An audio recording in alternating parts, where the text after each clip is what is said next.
الرجيم بسم الله الرحمن الرحيم الحمد لله رب العالمين والصلاة والسلام على سيد الأنبياء وخاتم المرسلين سيدنا ونبينا بالقاسم محمد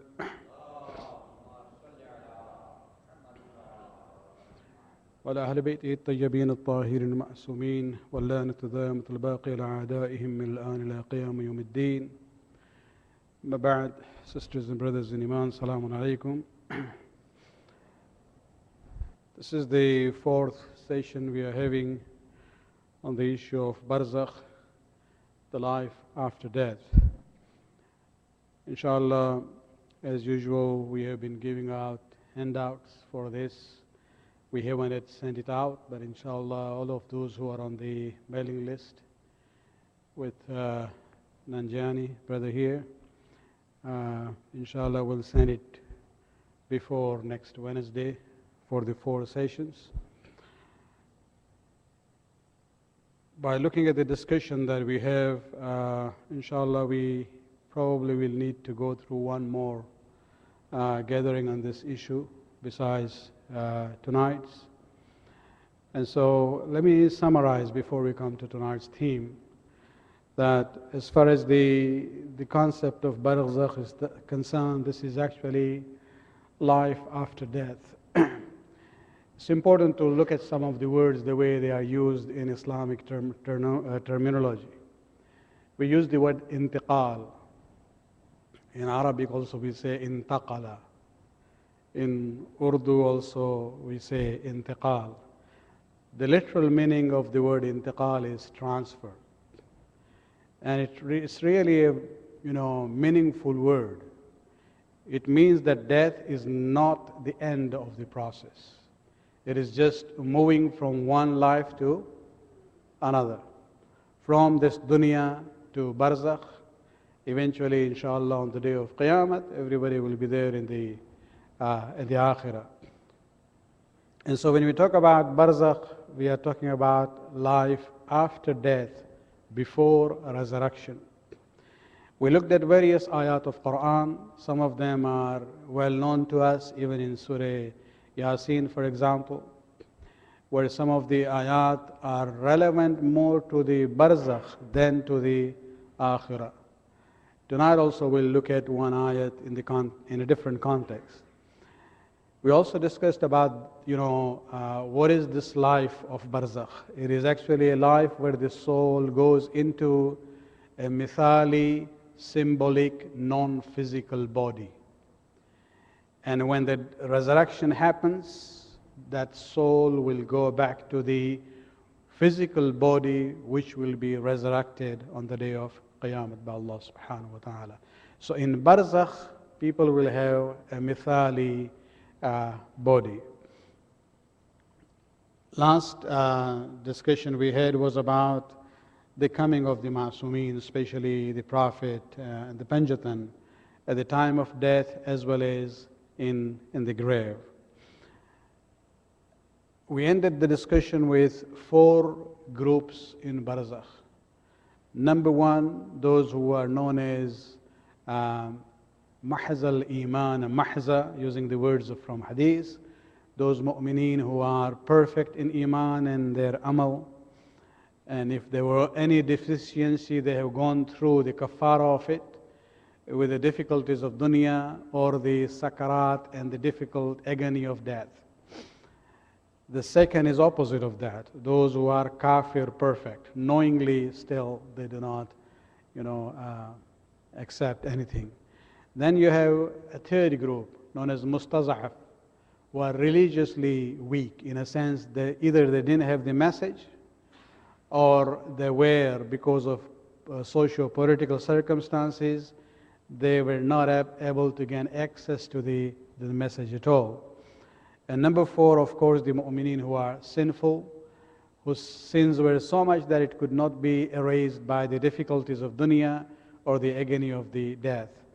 If you remember, the first and the second will know the result of what will happen to them on the day of Qiyamah. They will know soon after death.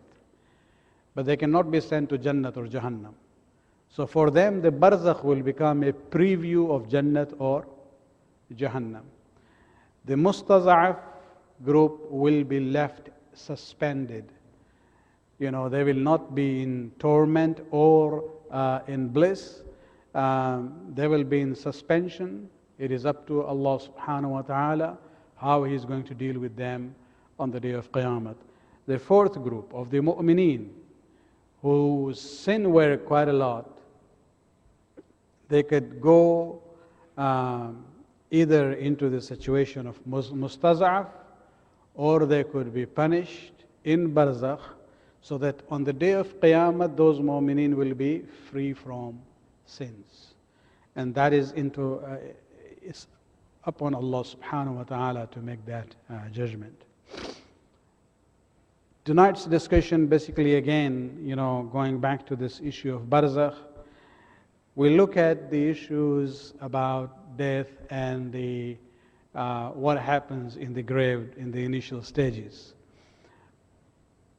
There are hadiths where we are told, and what I'm going to discuss now becomes more easy after we have gone through the discussion of mithali body, non-physical symbolic bodies for the human beings. We have a concept in our hadith where we talk about manifestation of deeds. Our a'mal, our deeds, good or bad, could manifest in a form in front of us at the time of death or in the grave. This is known as tajassum a'mal. Tajassum means the amal acquires a body. And this is something we see in the hadith quite a lot. If you look at this book I mentioned in the first session, in the English title I'm forgetting of Quchani, where he's put the whole Barzakh scene in a novel and story form. There you will see he's basically presenting the good amal and the bad amal in form of either fearful animals or handsome or beautiful people. But this is just his own way of simplifying things, but the basic concept is there in the hadith that our a'mal in Barzakh or at the time of death could have tajassum. It could manifest in a form that the deceased would be able to see them. And so this is what we are going to look at initially. The hadiths talk about 3 to 6 kinds of items. And so I've gone from the lower number first, where we have a hadith which talks about 3 things which will appear to a person at the time of death. Now all those who are around that person who is dying, they wouldn't be able to see anything.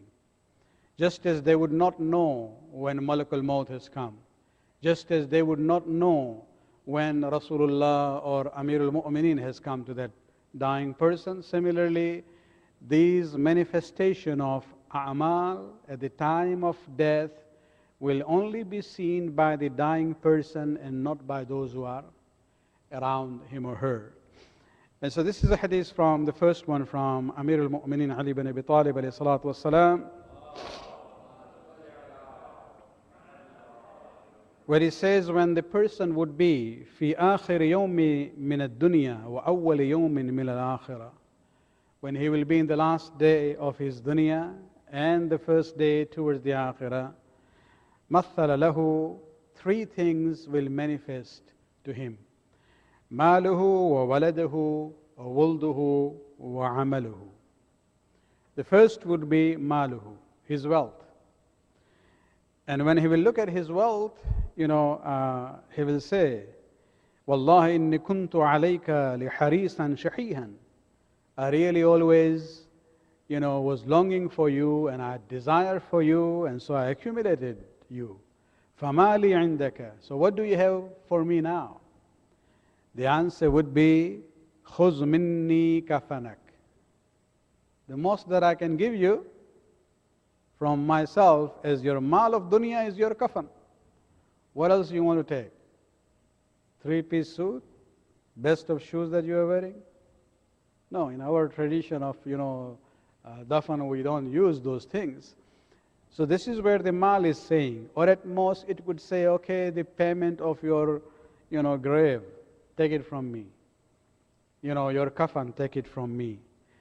Then he will turn, وَوَلْدُهُ, and his family, his children. وَاللَّهِ إِنِّي كُنْتُ لَكُمْ مُحِبًّا وَإِنِّي كُنْتُ عَلَيْكُمْ مُحَامِيًا. He will say that about Allah, I loved you so much. I protected you so much. فَمَاذَا لِي عِنْدَكُمْ, what do you have for me now? فَيَقُولُونَ نُوَدِّيكَ إِلَى حُفْرَتِكَ وَنُوَارِيكَ فِيهَا. The most that we can do now for you is we'll take you, we'll not let your body rot, and people will, close their nose and run away from it. We will dispose your body in a respectful manner. We'll take you to the grave and cover you. This is the most that we can do. And then a third manifestation will come to you. And that will be his amal, his good deeds. ثم يلتفت إلى عمله فيقول, and then he will say, والله إني كنت فيك لزاهدا. That I do not deny, by Allah, I was not very much, into you. I didn't really care much about you.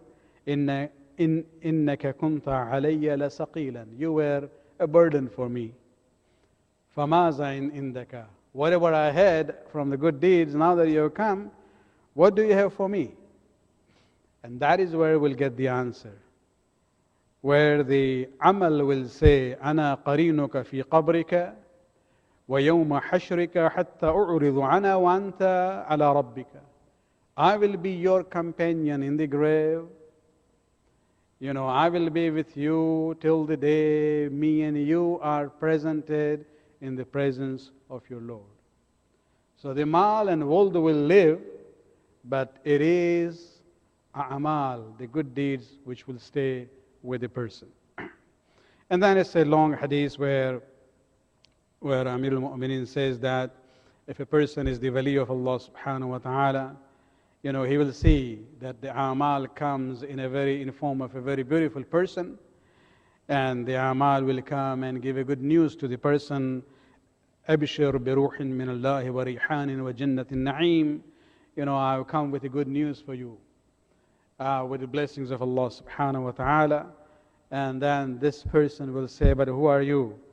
And he will respond, أنا عملك الصالح ارتهل من الدنيا إلى الجنة. It's time for you now, leave this dunya and let's go towards the akhirah. And that is where we are told that a mu'min will, at that time, will not have any more desire to stay back in this dunya. May Allah subhanahu wa ta'ala include us among those. Then of course the opposite of that, Amir al-Mu'mineen talks about it, how they will be dealt with and how the malaika will come and ask the questions, Man rabbuka wa man nabiyuka wa ma dinuka, and the responses will be given on both sides, believer and non-believers.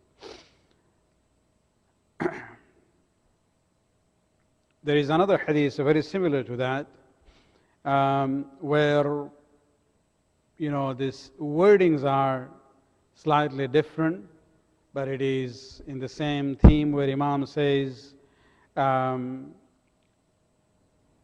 that the good a'mal, when that will manifest, it will say to the dying person that your mal has left you. It didn't come with you. وَكَانَ أَهْلُكَ, and your family, they also left. They buried you, recited the surah, and they're gone. But I am the one who is still with you, and I'll stay with you. And although I was the lesser of the three in your views, but I will be the one who will be with you. And so this is a hadith where we see a couple of hadiths talking about three things. Then we have another hadith on the same theme, but it talks about 4 deeds manifesting in the grave. Now, we are not talking about at the time of death. We are talking about the death has happened, the person is already buried.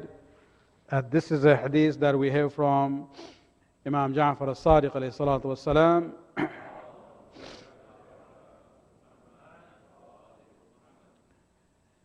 What Imam says is, دخل المؤمن قبره, when a mu'min enters the grave, كانت الصلاة عن يمينه, the prayers would be on his right side. والزكاة عن يساره, zakat, all religious wajib dues, would be on his left side.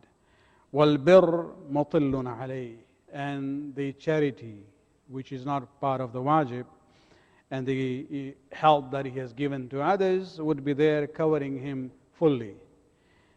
But then there will be a 4th thing there, which will be a little bit removed from the 3. وَيَتَنَحَّى الصَّبْرُ نَاحِيَةً, but on one of the corners would be sabr, patience. And when the malaika come, the sabr will turn towards salat and zakat, and it will say, دونكما صاحبكم فإن عجزتم عنه فأنا دونه. That take care of your fellow, but if you are not able to help him, then I will be there as a backup for you. And so sabr here is considered to be the most powerful element which will help us in the grave. And probably this is the reason why we see in Surah Al-Asr, Allah subhanahu wa ta'ala, when He talks about the pillars of success, He mentions Iman and Amal Saleh and Haqq, and then He singles out Sabr. And that is why many of the ahadith say that the relationship of Sabr and patience to Iman is the relationship of head to the body. If the head is not there, the body would not be alive. So if Sabr is not there, the Iman will die.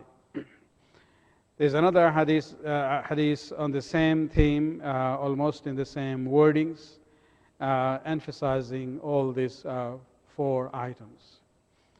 Then we go to another sets of hadiths where 5 deeds have been mentioned in the grave. And this is interesting. There are 2, the 1, and then we'll go on to the next one. And this is a hadith where the 6th Imam again says the mayyit, the dead person, would be asked 5 things in the grave. Number 1, he will be asked about his salat. Number 2, about his zakat. Number 3, about his hajj. Number 4, about his fasting. And number 5, about his wilayat of Ahlul Bayt. فَتَقُولُ الْوِلَايَةِ عَنْ جَانِبِ الْقَبْرِ لِلْأَرْبَعِ. These 4 things which will be asked, and then they will manifest, tajassum. It will appear to the person. And when all these 5 manifest, then the wilaya go on the side, and it will say to the 4 fellows, the salat and zakat and hajj and saum, it will say, ما دخل في كن من نقص or نقص فعلي تمامه. That you 4 take care of your fellow, but if there is any deficiency or loss, I will come and complete it. So the wilayat is there as the backup for the mu'mineen.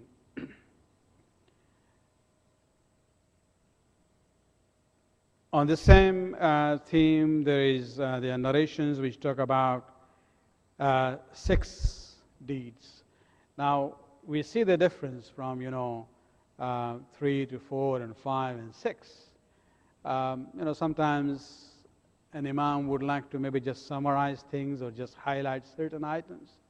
But if you put it all together, you get this total number, which is number 6 items. So those they are not contradictions. One is looking at a shorter version of the statement, another is more elaboration. But the maximum that I could see was 6 deeds which will manifest. And again, this is a hadith from the 5th or the 6th Imam from Abu Basir. Sometimes we have this problem. Abu Basir was a Sahabi of 5th Imam and 6th Imam also. And sometimes they just say Qala alayhi salam. They don't say the name. So it could either be the 5th Imam or the 6th Imam. Where he says, إذا مات العبد المؤمن دخل معه في قبره ستة صور. When a mu'min dies, 6 images, suwar,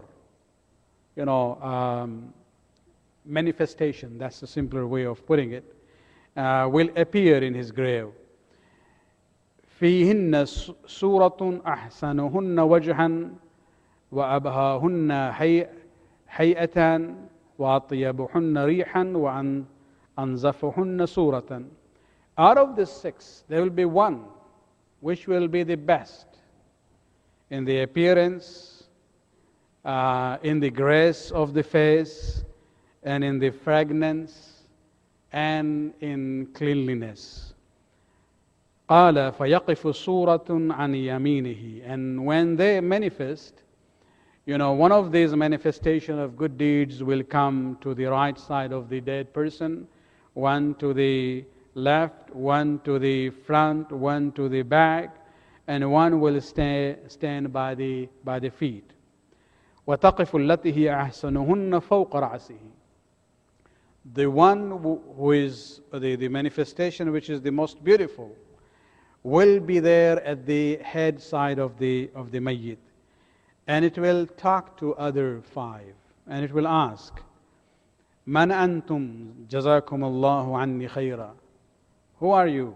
What do you represent here for the mayyit? فيقول التي عن يمين العبد. The one who is on the right side will say عن الصلاة. I am the prayers that this person had done. The one who is on the left will say, I am the zakat that he has paid. The one which is on the front will say, I am the siyam and the fasting that I have done. The one which is at the back will be saying, I am the hajj and the umrah that he has done.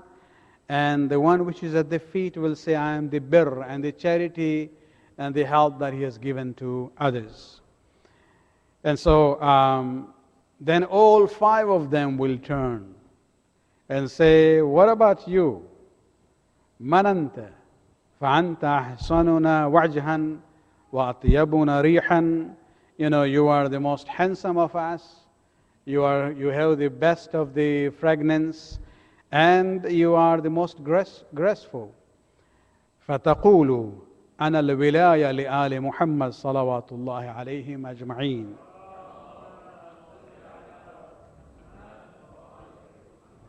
And that 6th would be the wilayat of the Ahlul Bayt.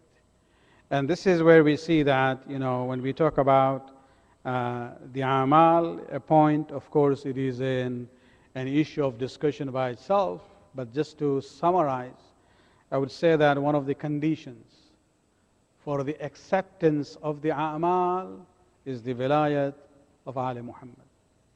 And that is the reason why, even if you look at Salat, the issue of salawat, which has been included in tashahud, and which is accepted by all Muslims from the Shias on one side to the Wahhabis on the other side, is because the hub of Ali Muhammad cannot be denied by anyone who says La ilaha illallah and Muhammadun Rasulullah sallallahu alaihi wasallam.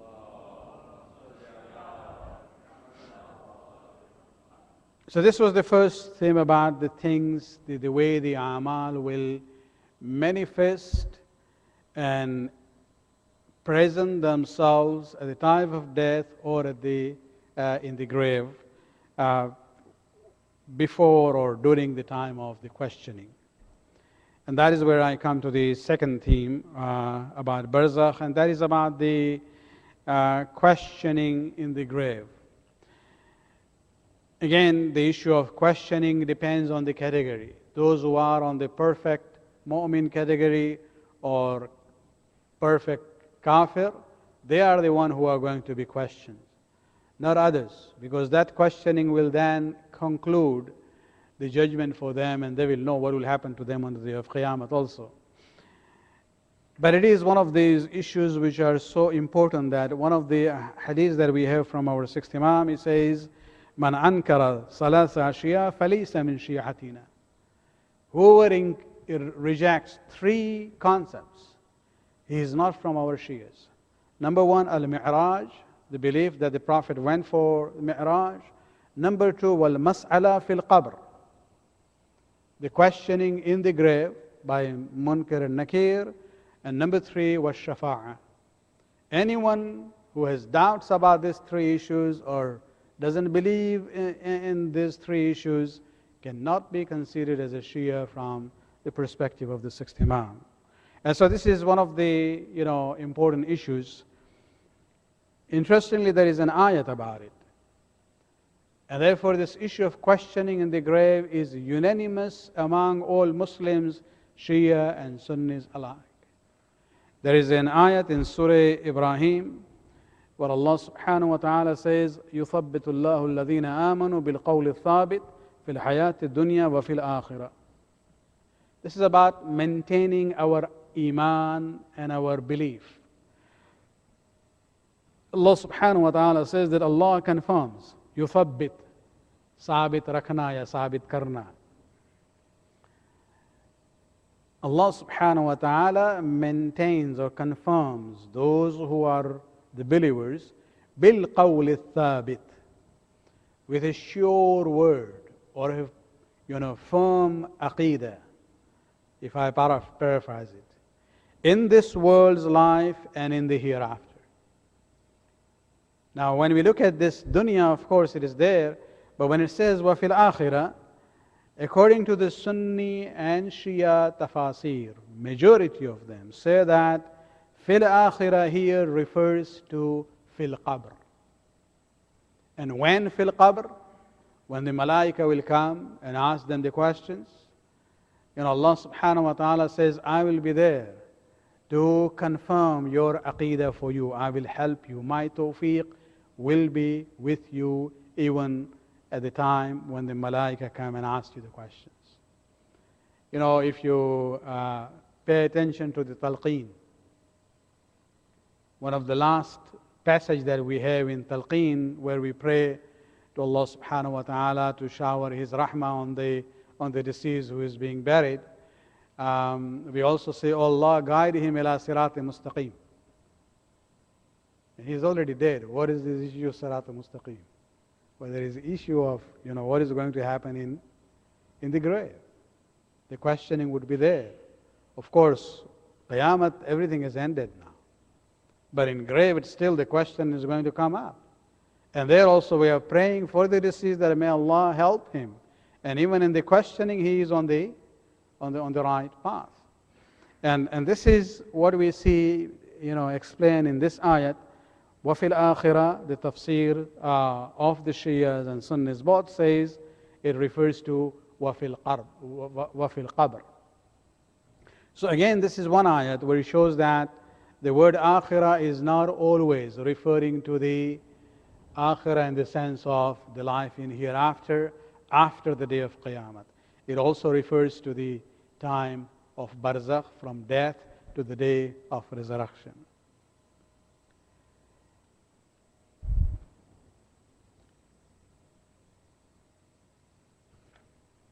Now what will be asked? If we look at the wordings in the talqeen, all these questions are there.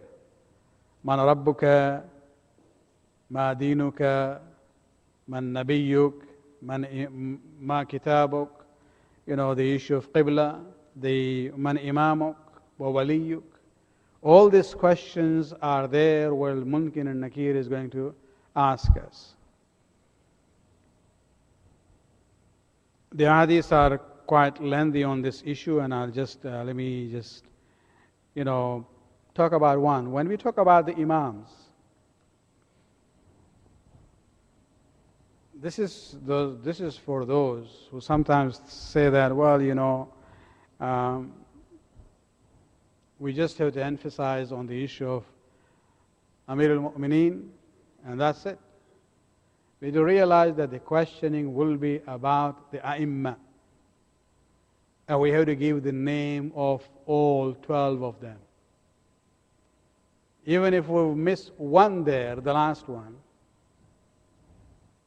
even if we have believed in Ali, it's not going to help. And let me give you an example from the days of the Imam, and this is what I've been trying in these discussions, not even go to the stories of the, Muqaddiseen and the Zuhad and the Gharafa, concentrate on the stories which happened during the days of the Imams themselves. Even the issue of Amir al-Mu'mineen being seen by the Mu'mineen and the Munafiqeen during the days of the Imams. We discussed in the last session. There is a very interesting story about a person by the name of Ali bin Abi Hamza al-Thumali. The father, Abu Hamza al-Thumali, is a very prominent Sahabi of the 4th and the 5th Imam. If you look at Risalat al-Huquq of Imam Zainul Abidin alayhi salam, the narrator of that is Abu Hamza al-Thumali. There is also a famous dua we have in Mafati by the name of, the dua of Abu Hamza al-Thumali. He was a very prominent Shia of his time, highly respected by our 4th and 5th Imam. He had a son by the name of Ali bin Abi Hamza. And there was a problem with him. He was okay till the 7th Imam. But when the 8th Imam became the Imam, there was a group of the Wakala of the 7th Imam who turned against 8th Imam because of the money they had accumulated as wakils. And this is where the system of Waqifiyya started, where they said, well, the Imamat Waqafa stopped with the 7th Imam. He is the Mahdi. He is the one who is going to appear at the end of time. And one of them was Ali bin Abi Hamza al-Thumali. When he died during the days of the 8th Imam, there are two interesting narrations.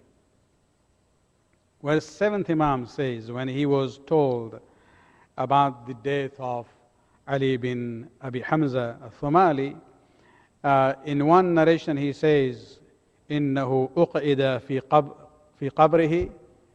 He was made to sit up at the time of questioning by the Malaika in his grave. فَسُئِلَ عَنِ الْأَئِمَّةِ عَلَيْهِمُ السَّلَامُ. He was asked, part of the questions, they reached to the point, who are your Imams? فَأَخْبَرَ بِأَسْمَائِهِمْ.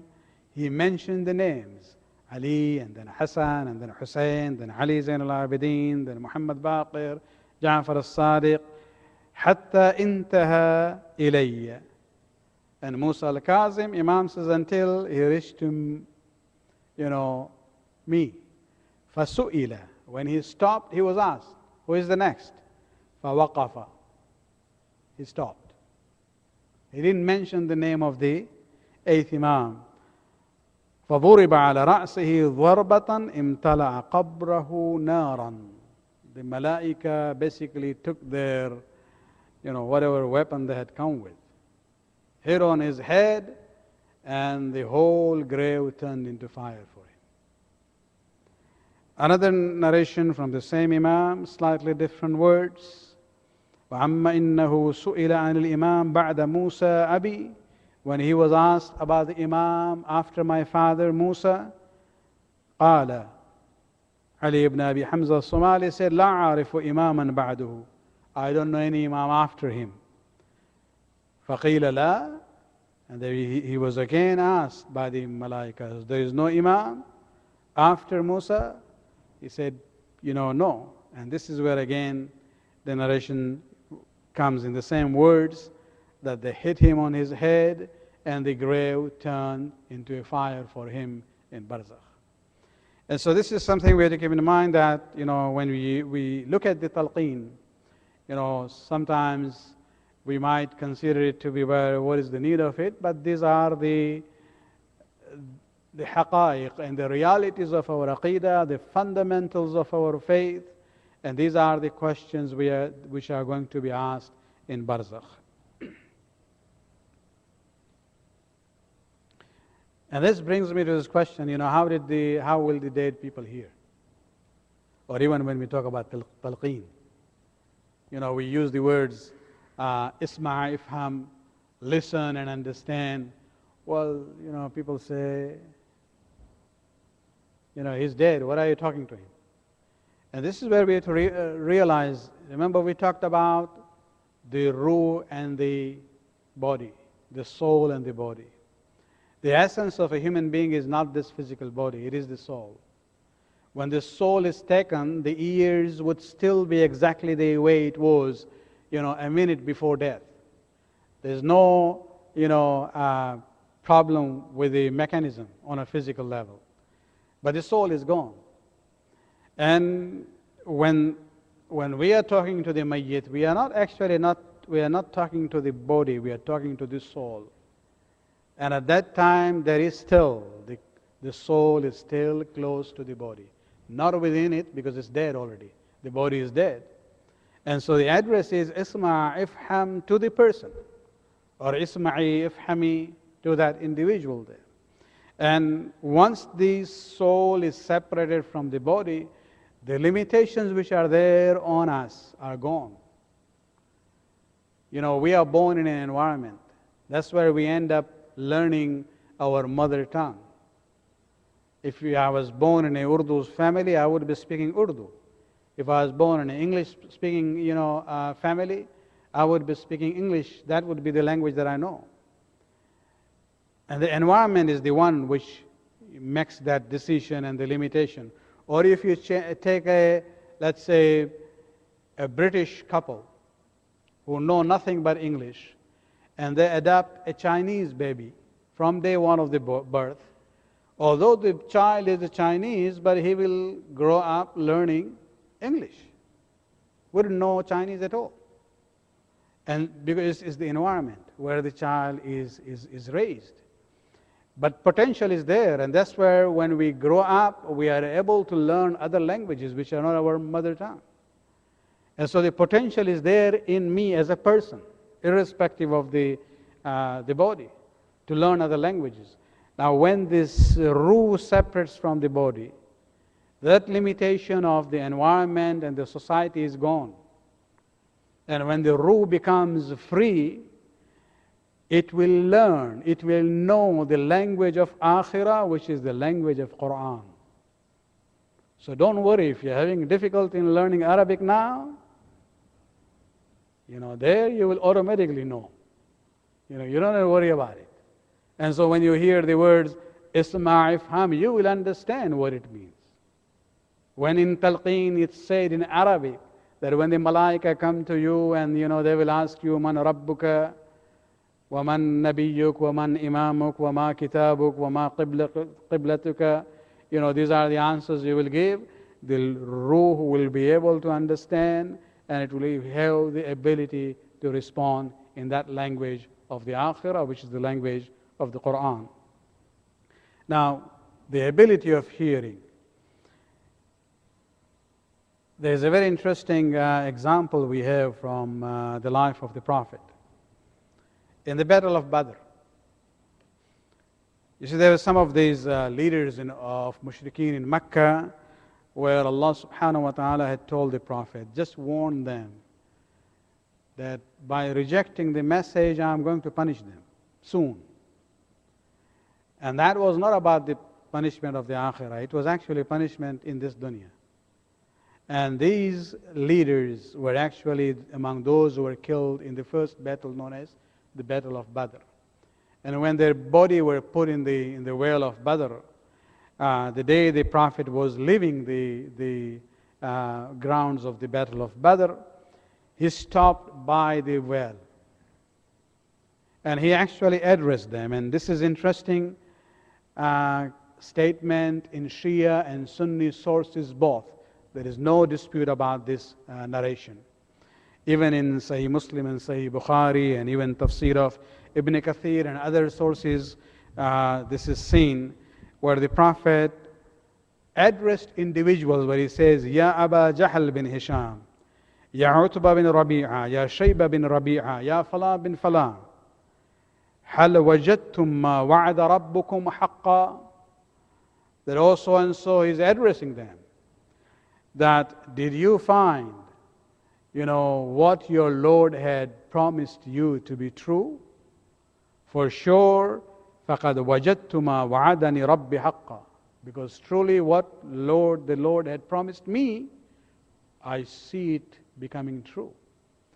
And before that, he says, you were not a good neighbor to me. I was in your city, I was member of your tribe, but you were rude to me until you forced me to leave my house and abandon my city, and then you gathered even to conspire to fight against me. Now, when Rasulullah said that, one of the companions, the famous one, Umar ibn Khattab says, Ya Rasulallah, ma khitabuka lihamin qad sadayat. Oh the Prophet, how can you talk to those whose soul is already gone? It doesn't make sense. You're talking to the dead people. And that is where the Prophet responds by saying, Mahy ibn al-Khattab, no, O son of al-Khattab, فَوَاللَّهِ مَا أَنْتَ بِأَسْمَعَ مِنْهُمْ. By Allah, you are not more capable of hearing than them. They are hearing better than you. And between them and the angels who will seize them with the iron, chains, the only barrier between them and those angels is me. I'm standing because of my respect. They have not yet moved forward. As soon as I turn away, they will take them with the chains of iron. And so this is a very clear statement that, yes, the way Rasulullah talked to the mushrikeen, if they can hear after death, for us to talk to our own mu'mineen and mu'minat in talqeen should not be a bid'ah or something out of the blue. No, this is part of the tradition of Rasulullah sallallahu alaihi wasallam.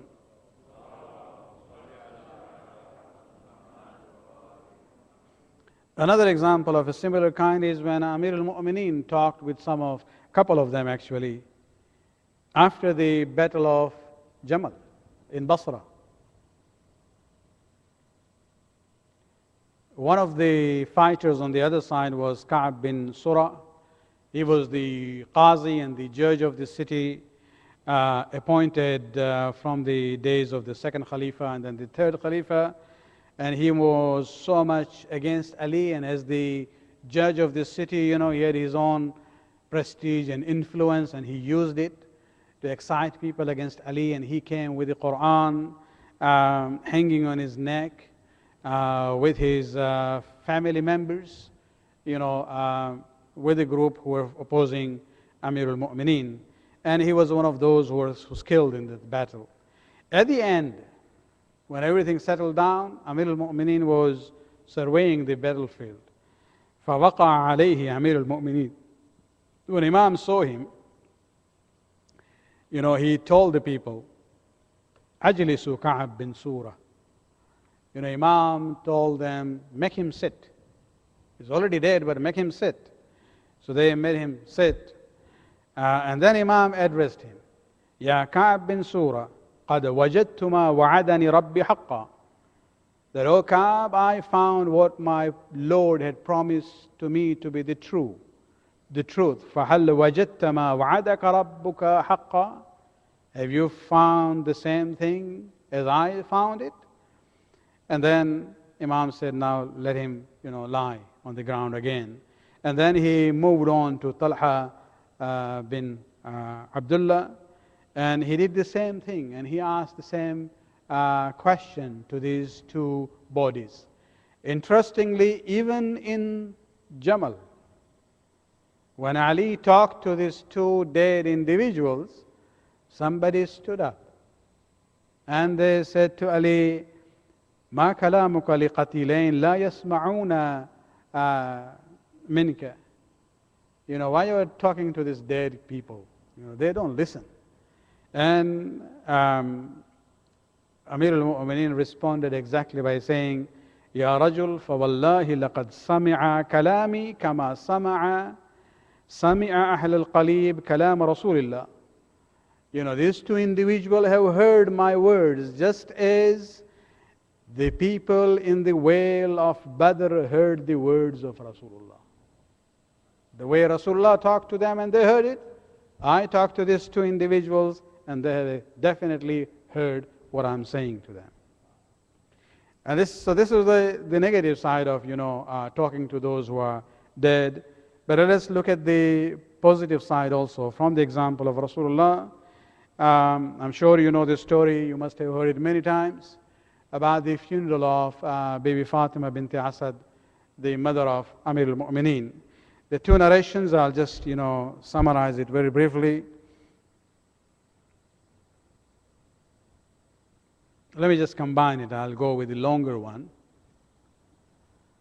Number one, when Amir al-Mu'mineen came to Ali, to Rasulullah, and he was crying. And Rasulullah says, "Ma yabkika, la abka Allahu aynak." Oh Ali, why are you crying? May Allah will never bring tears to your eyes. And that is where Ali says, "Tawaffat walidati." My mother has passed away, Ya Rasulullah. Rasulullah says, "Bal walidati ya Ali." Ali, it's not your mother, it's my mother. She was a mother to me at a time when she would keep her own children hungry and make sure that I'm fed. She was the one who actually used to take care of me more than her own children, to the extent that sometimes if the dates were few, she would keep them and ask her children to go and play outside so that she can feed those to me. And so then, she says, the Prophet said, go and prepare the janazah, and once you are ready, call me. But before that he says, هذا قميصي, take my thawb, my shirt, and my rida, my abba, and use that as a kafan for her. And once the janazah was ready, Rasulullah was there following the janazah, but he was being very careful in putting his feet on the ground, as if he was being careful not to step on somebody else's feet. And he was barefooted at that time. And when the janazah was done, namaz janazah, Rasulullah repeated the namaz so many times, just like the janazah of Hazrat Hamza in Uhud. He repeated the namaz janazah so many times, about 15 times, that the total number of takbirat recited became 70. And then when they reached to the grave, Rasulullah himself first goes inside, lies down. And then, he is the one who helped in putting the body in the lahad, in the grave, covered it with his own hands. And then basically he talked to her before leaving the grave. And according to Rasul, she responded to me. And what she says there, I'll come to the words later on, the wordings.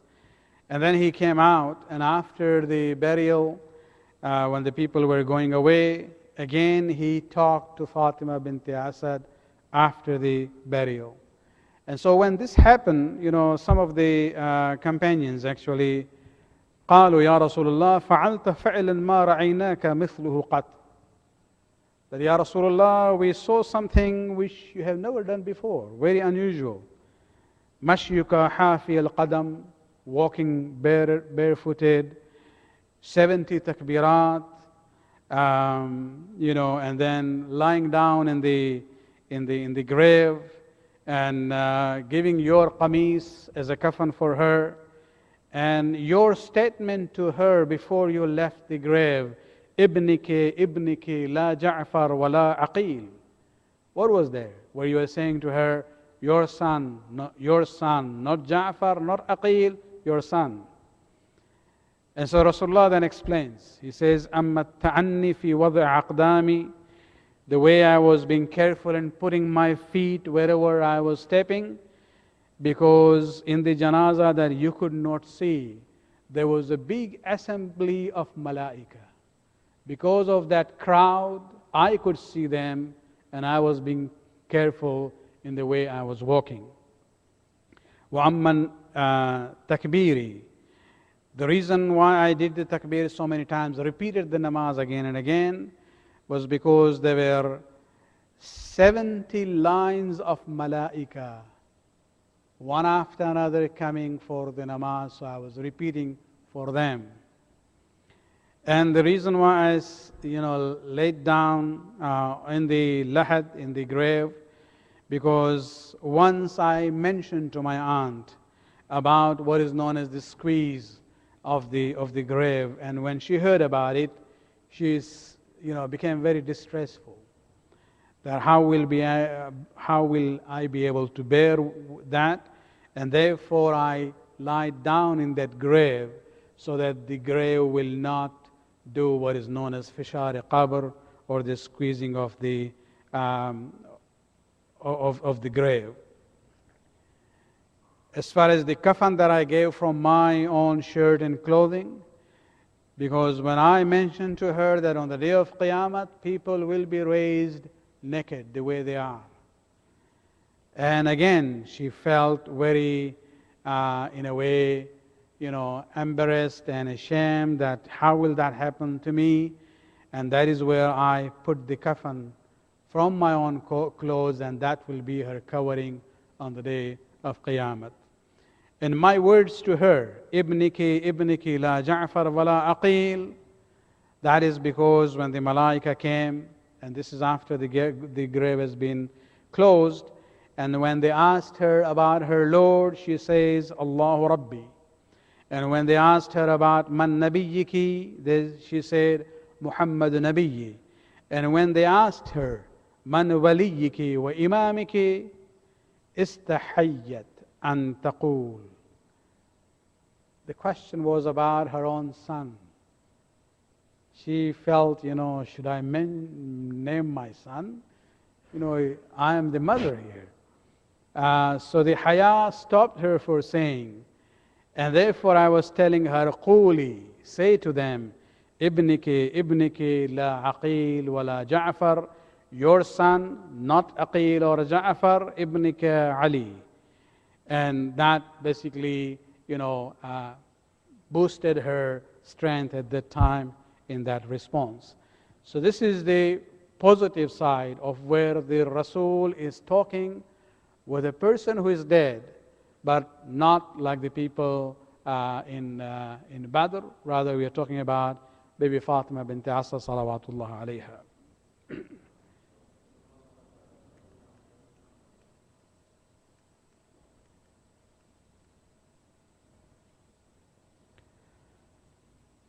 Let me just conclude. We just have about 7 or 8 minutes before namaz, but one more issue before, so that the last session would be, inshallah, the final one as far as Barzakh is concerned. Do the souls of the mu'mineen visit their families? Their hadiths are there, many, that yes, they do that. But it depends on their status, on their level of iman, and the number of the good deeds that they have done.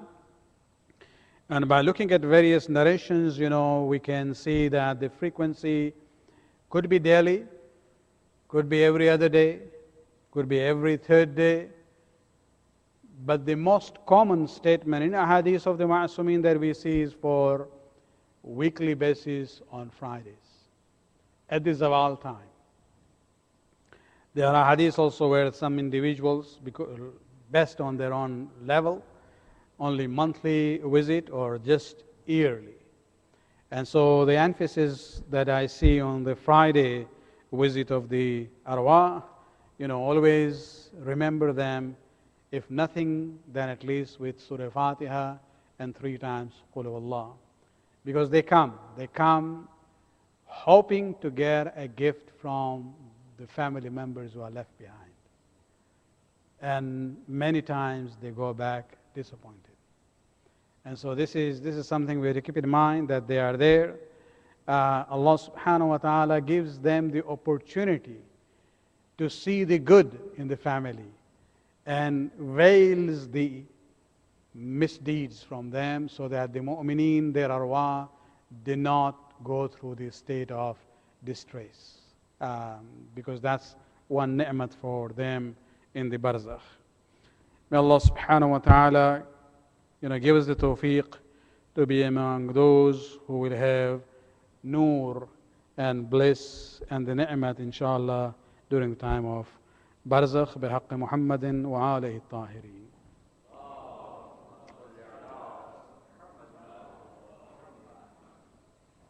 We have about 5 minutes. We can maybe take a few questions. Yes?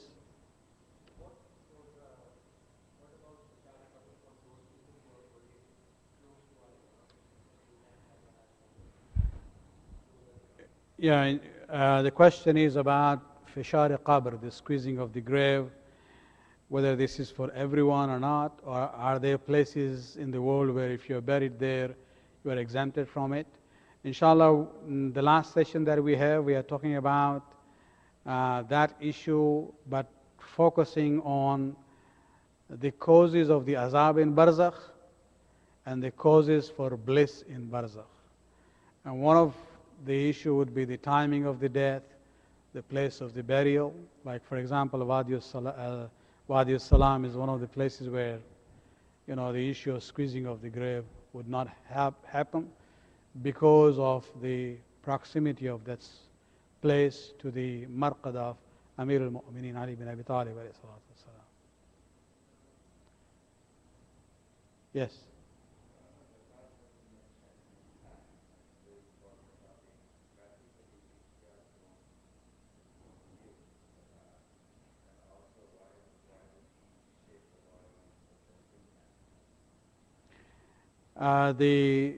The first question was that the amal which will manifest there, one of the examples after salat was zakat.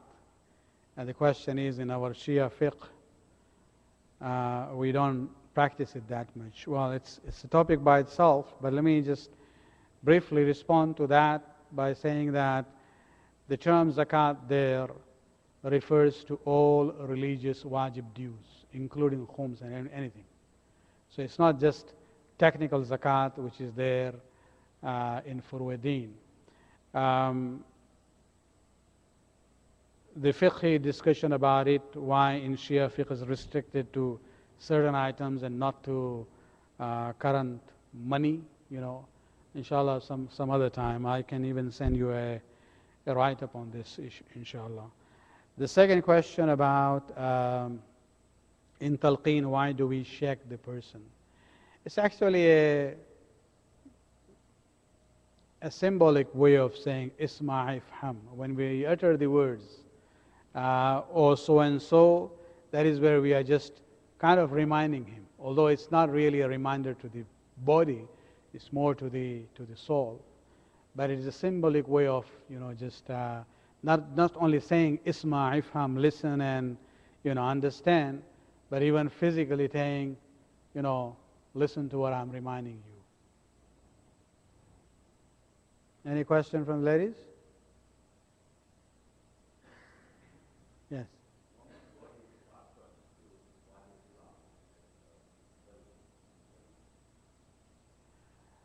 The mu'min's body, whether it is transferred to Wadi Salam, well, the soul, yes.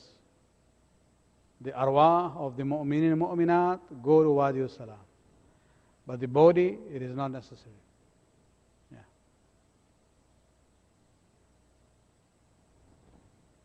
ربنا آتنا في الدنيا حسنة وفي الآخرة حسنة وقنا عذاب النار برحمتك يا أرحم